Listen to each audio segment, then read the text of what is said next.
Today, I would like to talk to you about Psalm 128, the blessings of the Lord in our lives. Let us bow down for a word of prayer. Holy Father, thank you and praise you, Lord, for bringing each one of us here into your presence, Lord. Lord, as we open the scriptures, I ask that you be with us and bless this word, Lord.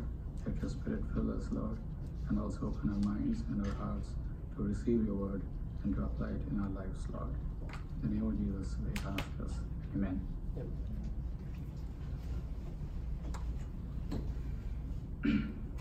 So Psalms like this that are very short, for when I started reading the Bible for the first time, I actually started with the New Testament.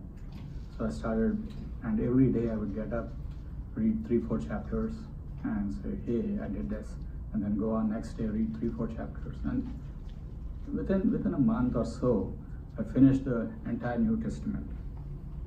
I was really happy that I finished the New Testament. But the pace at which I read, nothing else. As I got little basics and I was compelled to read more, but end of it, I really didn't understand anything. I really didn't understand much. So Psalms like this, there are 6 verses, we quickly read, and it will be done. And quite often we miss the mark. So today let us see what we can do about it, and if we can learn something from these little nuggets of gold that are around us. So this is a painting of a famous Dutch artist, Piet Modian, or Pet Modian.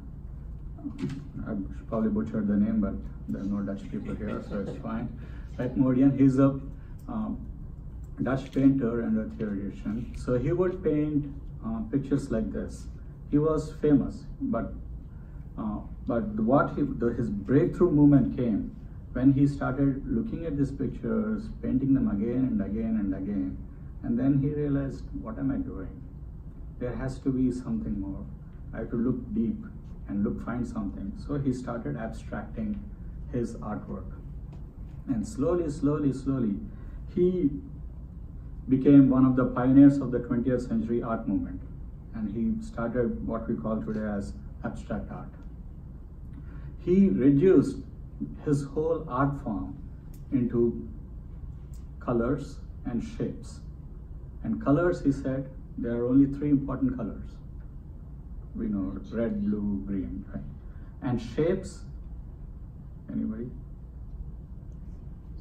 Circles and circles. Yeah, so lines and rectangles. So he came up and he started painting things like this, and which, if you look at them, you wonder, where is art in it? So his whole process of discovering himself, he came up with this notion that art is higher than reality, and it has no direct relation to reality.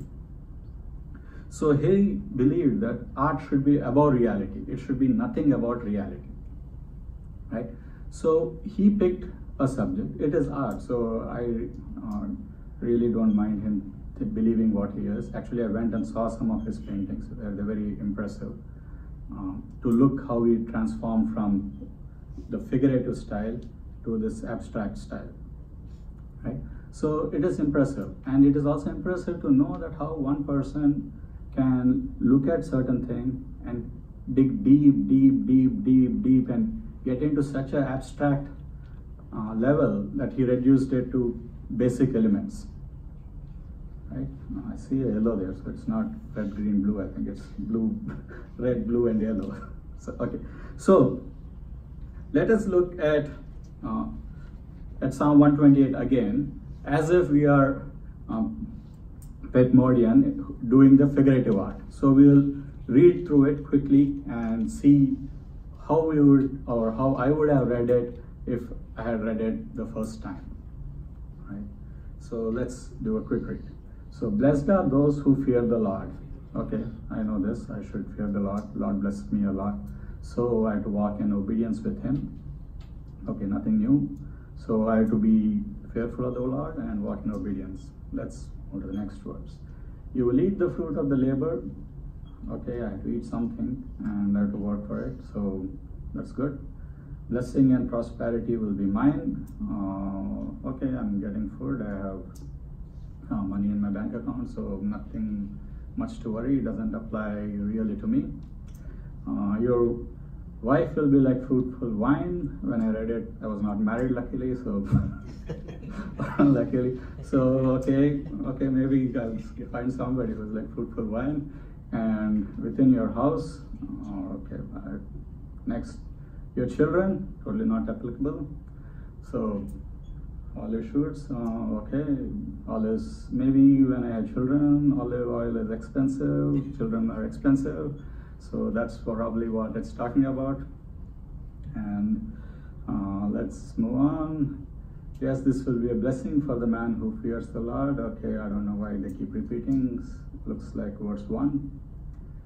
And may the Lord bless you from Zion. May you see prosperity of Jerusalem all the days of your life. May you live to see your children's children. Okay, I don't have children, I don't have a wife, so peace be on me and on Israel. That is actually a normal way of reading stuff. We look at things and say, applicable, not applicable, quickly grasp, not grasp, right?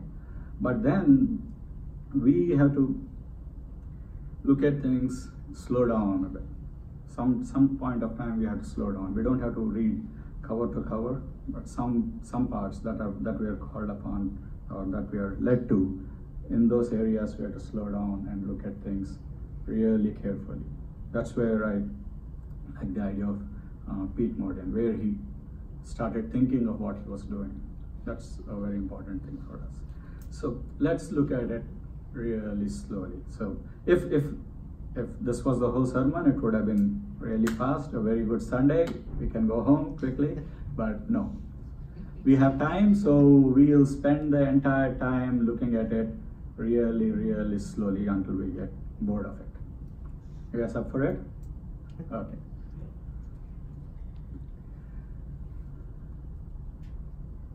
Okay, let's start with the verse. So, verse 1. So, the words that should strike us are one, blessed, fear, Lord, walk in obedience. Each of these words have a very significant meaning in our lives. And let's try to look at what these words mean and what they're conveying to us in this psalm. Right? So blessed is, there are two forms of blessed. So one is being happy and fortunate. Other is the blessings that God gives us. Those are the gifts, right? So blessed here in this sense is being happy and fortunate. So we can say we are fortunate that we are in company of the Lord, or we should be happy. We should be truly happy, or the happiness that comes from us, within us, when we are in the company of the Lord. That is the kind of blessing the psalmist is talking about here, right? Let's look at the word fear. So fear again has multiple meanings. What does fear mean? One could be to dread and to be terrorized. Like if you leave me in a room with a big dog, then that's a different kind of fear. Or even a small dog, it could be a different kind of fear. For some it's cockroaches, for some it's spiders, some it's heights, and that's fear of dreadfulness, fear of terror.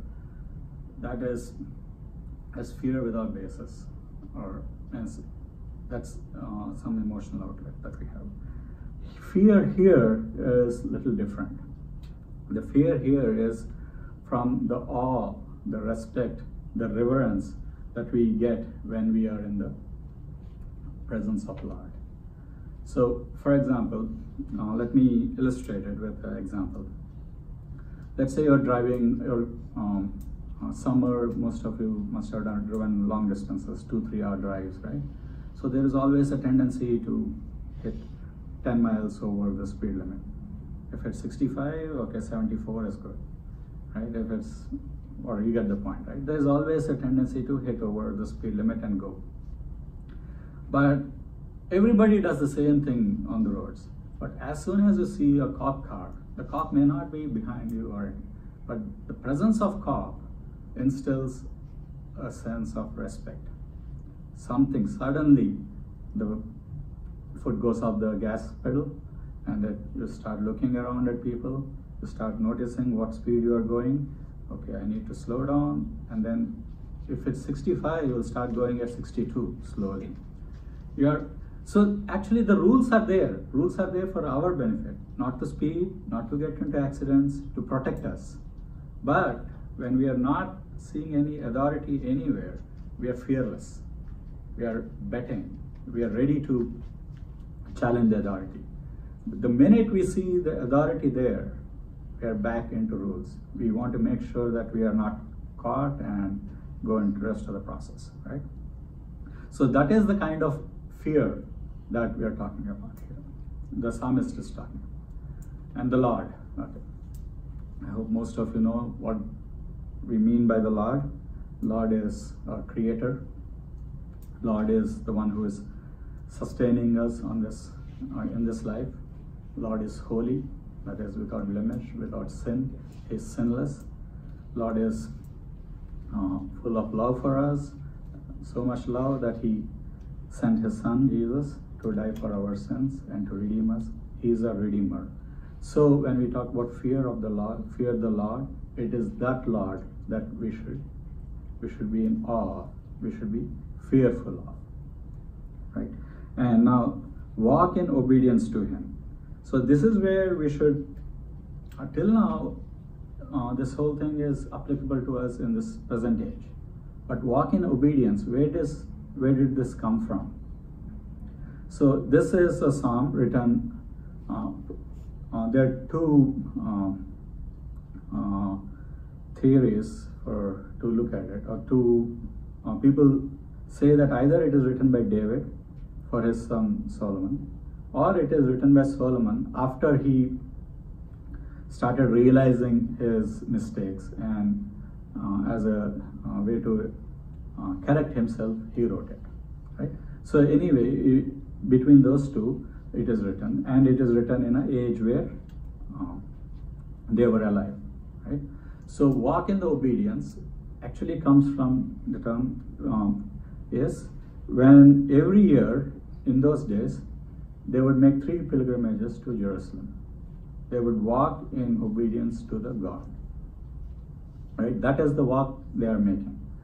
But if we are here and if we think of this and start thinking of, oh, I have to go now on a pilgrimage to Jerusalem, and only then I need to fear the Lord, then we are totally mistaken, right? So for us, in this age, walk in obedience to Him means to obey His laws, just like we obey the speed limits when the cop is around. So to obey the laws of that God has given us, right? So putting all this together, Dr. Tony Lewis, he said, fear the Lord is actually getting serious about the Lord. It is getting serious about the Lord, getting serious in the sense of bringing Lord into the focus of your life.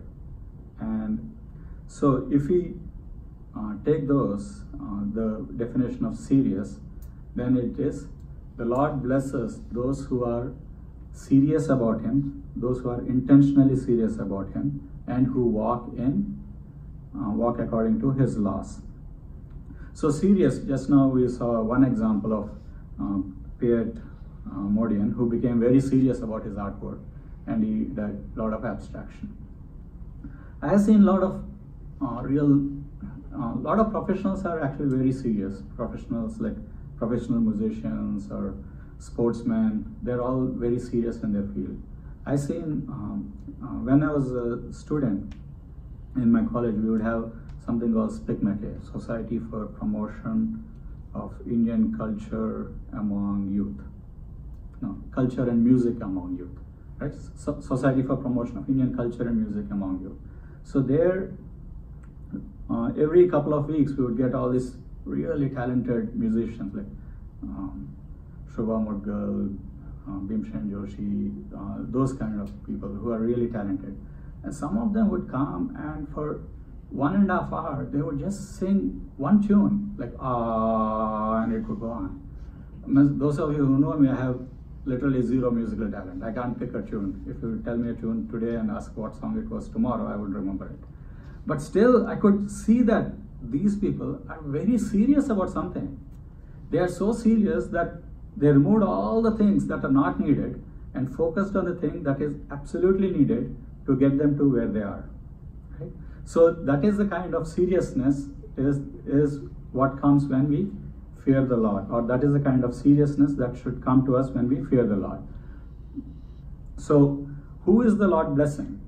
So the Lord is blessing people who are really serious about the God and who walk in His ways. To get more context into who the Lord is blessing, let's look at this. Psalm 119 verses 1 to 3. I'll read, it's on the screen as well. Blessed are those whose ways are blameless, who walk according to the law of the Lord. Blessed are those who keep His statutes and seek Him with all their heart.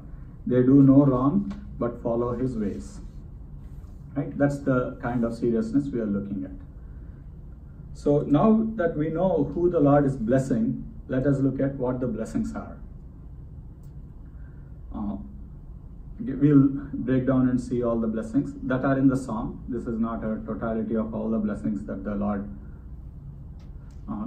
would give us. But again, let's do the same thing. Let's look at and try to break and understand and read slowly this. Right? So verse 2, you will eat the fruit of your labor. Blessing and prosperity will be yours. So now is the word you. Is it applicable to us? Or let's assume that David is writing this to Solomon. So is it applicable to Solomon? Right? So there are two things there. Eat. Okay. Why is eating so important here that it's coming up? And fruit of the labor. What is the fruit of the labor, and why labor in the first place? Right? Blessings we have seen earlier. So prosperity. What is prosperity that the God is blessing us with? So let's look at each of them again carefully.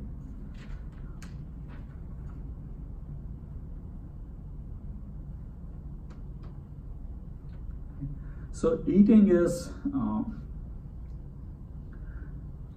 so what was the first instance of eating that we get from the Bible?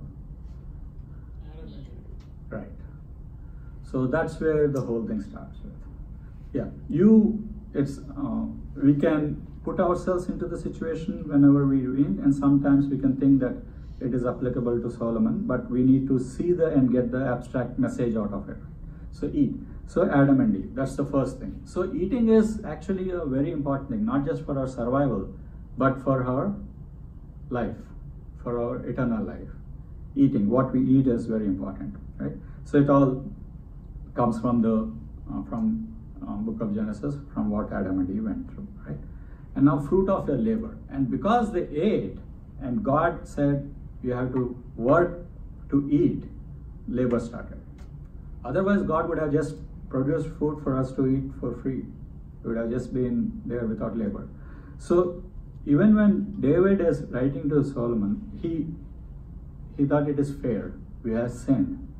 There will not be fruit without labor. You may be king, but still you have to work for it, right? In whatever capacity that is given to you, you have to work for it.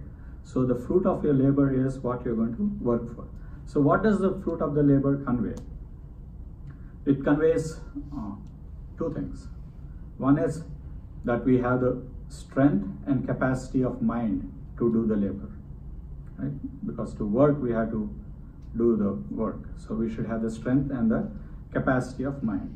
It is also telling us about the fruit, that once we put that labor, we will succeed in that work, and we will get the success in whatever employment we are doing, if we are blessed by the Lord, right? So we are getting all this. And fruit of the labor is also important from the covenant perspective. So in Deuteronomy, we read that there is a Davidic covenant that that God made with the covenant that God gave. So I'll read Deuteronomy 28 verses 1 through 6. Please listen. If you fully obey the Lord your God and carefully follow all his commands I give you today, the Lord your God will set you high above all the nations on the earth. All these blessings will come on you and accompany you if you obey the Lord your God. You will be blessed in the city and blessed in the country. The fruit of your womb will be blessed, the fruit of the crops of your land and the young of your livestock, the calves of your herds and the lambs of your flock. Your basket and your kneading trough will be blessed. You will be blessed when you come in and blessed when you go out. So David is summarizing all that into the fruit of the labor and saying how you will be blessed if you follow the Lord. Right? So that is a covenant made there. There is actually a opposite. This is a covenant blessing. There's a covenant curse too. So same in Deuteronomy, same chapter, verse 33 says, a people that do not know you will eat what your land and labor produce, and you will have nothing but cruel oppression for your days. That's a covenant cursing if you are not following the Lord for those people. That whatever they produce, whatever labor they do, will go to feed somebody else, right? And last one is the prosperity. What is the promised prosperity here? For me, it's pretty simple. It's our well-being. It's not financial prosperity, because God has said that He'll give us enough to be comfortable, not necessarily plenty to show off or to throw away. Enough to be comfortable if we are blessed by the Lord, right? It's not necessarily financial prosperity, but it's important to see that some people have twisted this and said that if you are blessed, you will have prosperity. Unless you have prosperity, you are not blessed, right? So there is a lot of there's some preaching going around which says that unless you have prosperity, you are not blessed. And those teachers go to the extent of saying that let's say if you make $100, then you give $10. They actually played something that goes on in the stock market. That is, you can sell a stock. Without having the stock, you can buy some of it, saying that in a future date, I will give you back the stock. So they applied the stock market principle and said, if you don't need to earn $100, you give $10, because you already made the down payment, God will give you $100 in future. So that is absolutely not the kind of prosperity we are talking about here. It is prosperity of well-being here, right? Now, if the God is blessing the people with fruit of the labor, how about the people who cannot do the labor? There are also people who cannot do the labor, who are dependent on God. James 1:27 talks about widows and orphans in distress, and he asks us to take care of them, right? So are they not blessed, right? So their blessings is according to the labor they are capable of. For things that are not capable of, God has blessed others so that they can take care of themselves, take care of these other people. So our blessings are not limited for us to eat our entire labor, but to share the fruit of our labor with less privileged people as well, right? So looking at this verse, how can we summarize and abstract it out? One way is that if we are blessed by the Lord in according to our obedience, we shall be prosperous and be successful in our employment. It's as simple as that. Is, if we work, we will get enough fruit to eat. So if we are blessed by the Lord, we will be successful in our employment. That is the abstraction that we get from that verse. Okay. Let's move on to the next verse to see other types of blessings that are in this psalm. Okay. I'll cover the first part about the wife, and then cover the next part about the children. So your wife will be like fruitful vine within your house. Okay, what is fruitful vine? Before I go there, warning to all the brothers here: don't use this at home. You're going to use this at your own risk. It is applicable to David and Solomon era. So they're warned. Okay. So in those days, wife is in man's care, and wife shall grow only on the sides of the house. She is not the foundation of the house. She is not the roof of the house. That is, she is not the floor of the house. So floor of the house is something to be trampled on. Roof of the house is something who rules over you. Right? So within the house, your wife should be like a fruitful vine. Wine also is used for decorating, for it has an ornamental nature. So wife will be beautiful. So okay, she is like an ornamental piece for you, and she'll grow, and it will be yes. And she's also going to be fruitful. She's going to produce children for you. She's going to be very diligent. She's going to keep her house in order. She's going to do all the things, whatever the wish list of that day was. That she will train your children. She will guide your children. She will be very supportive of you. That's all the fruitful part that comes from. And from man's point of view, wine is something that is weak, that cannot grow on its own, that needs support to grow on. At the same time, it needs a lot of tender care and love to groom it, right? And it is a very valuable part, very valuable plant in those times.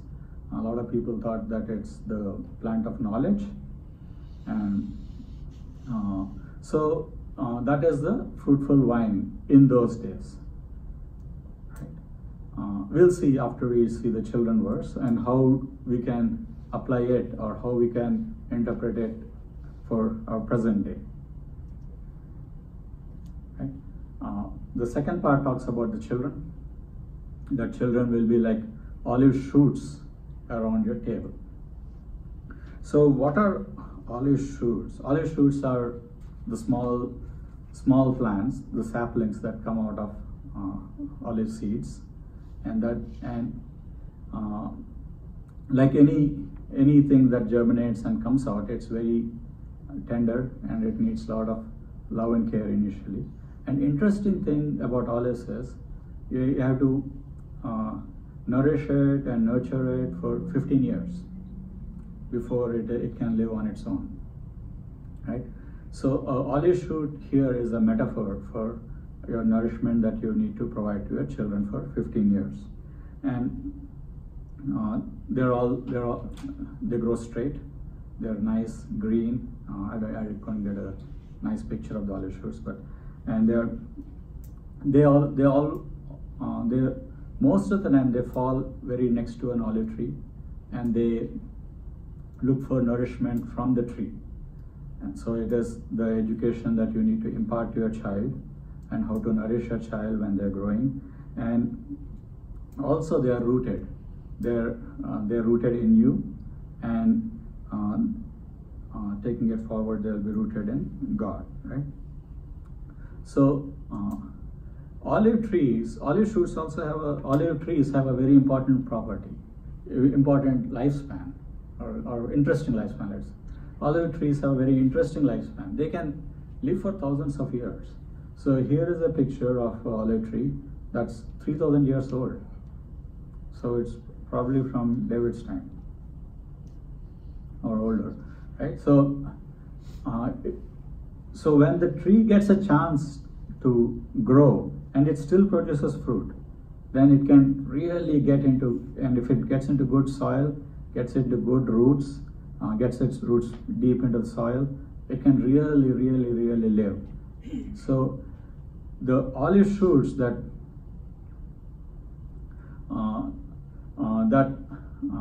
the psalmist is referring to is about nurturing your children so that they get good roots.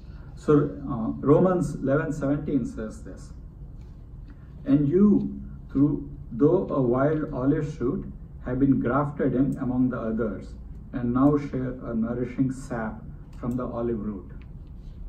So any guesses who the olive root here is?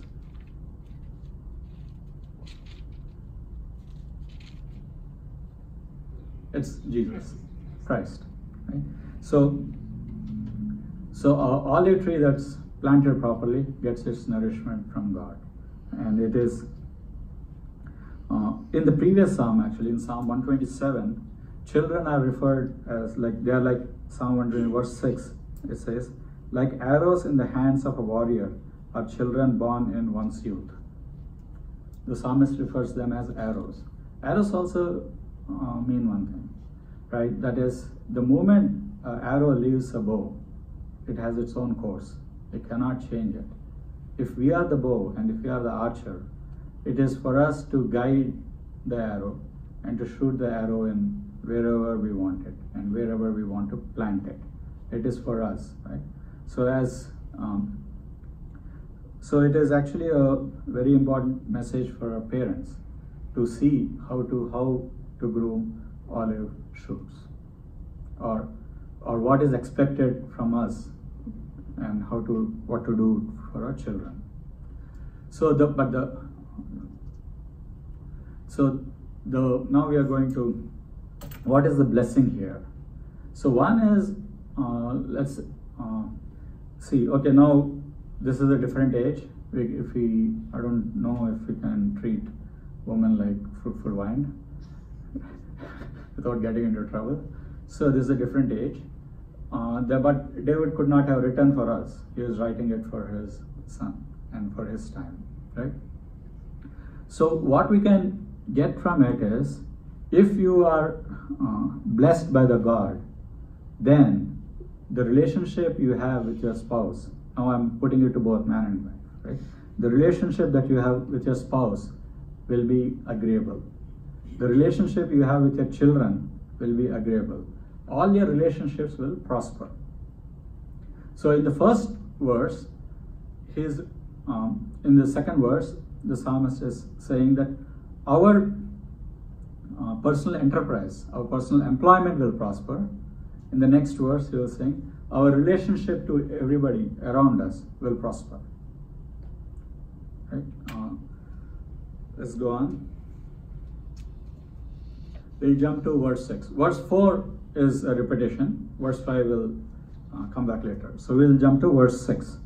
Part of verse 6. May you live to see your children's children. So who are children's children? I see 5 people who have children's children. So,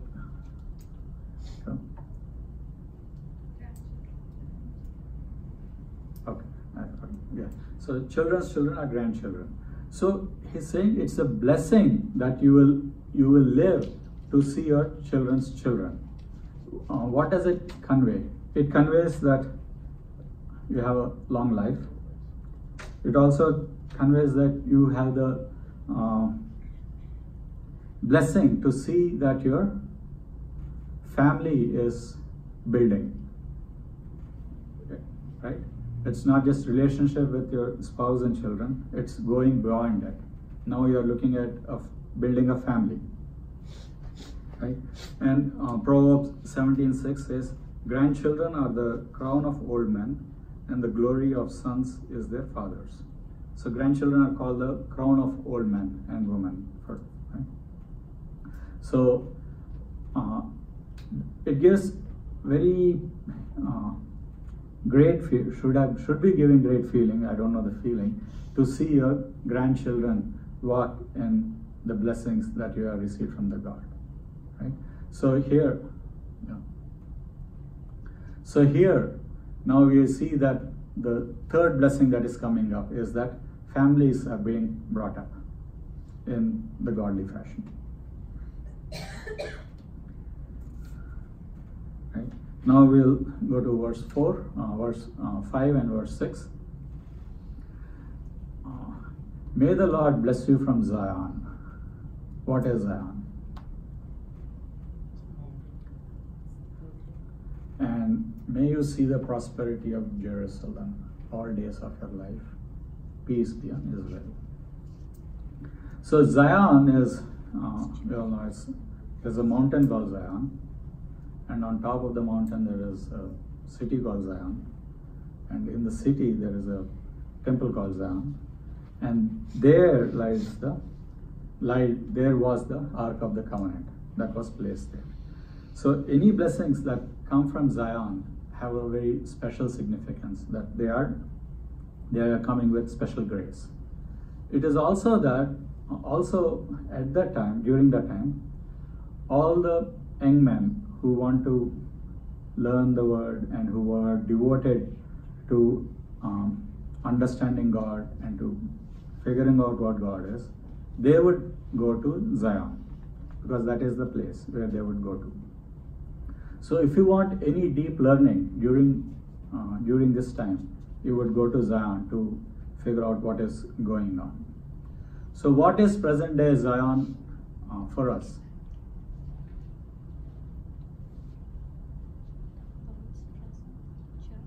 Church. I hope I'm teaching something. So present day Zion for us is church. So the Lord will bless us from the church, and prosperity of Jerusalem is the prosperity of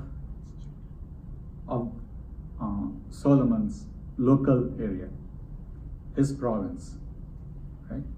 So our extent is not just to prosper the church, but it is also to use our influence of God that is in our hearts to the local community, right? Peace be on Israel. Peace is actually shalom, a very popular, very well-known term. So it is not just peace as in lack of conflict, lack of fighting, but it's also peace of well-being and the peace of having order and harmony in your life, in your inner life, as well as this. So the fourth blessing that comes from following God and being in obedience, comes from fearing Lord and being in obedience, is that we shall also have the satisfaction of seeing the church of God flourish in our native area, that's Sacramento area, or wherever you want to focus on. Right? So, the first one is a personal blessing, that we shall be prosperous and successful in our personal employments. The next is a relationship blessing, that we shall be successful in all our relationships. And next is a family blessing, that we shall have our families grow strong in the Lord. And then a blessing for the church, that we shall also have a church that is blessed upon. All this when? Under what condition? There is a condition that we have to fear the Lord and walk in obedience of the Lord. Right? To sum up, our friend or our Pete Morian. So he thought art has nothing to do with reality, and he abstracted art to something. But we know that our foundation of our belief in God has everything to do with reality. The reality that God sent His Son to die for us, who raised up again. Right? So when we look at things, don't abstract it too much. Be rooted in the reality of God and apply it in our daily lives. Thank you, Ratna.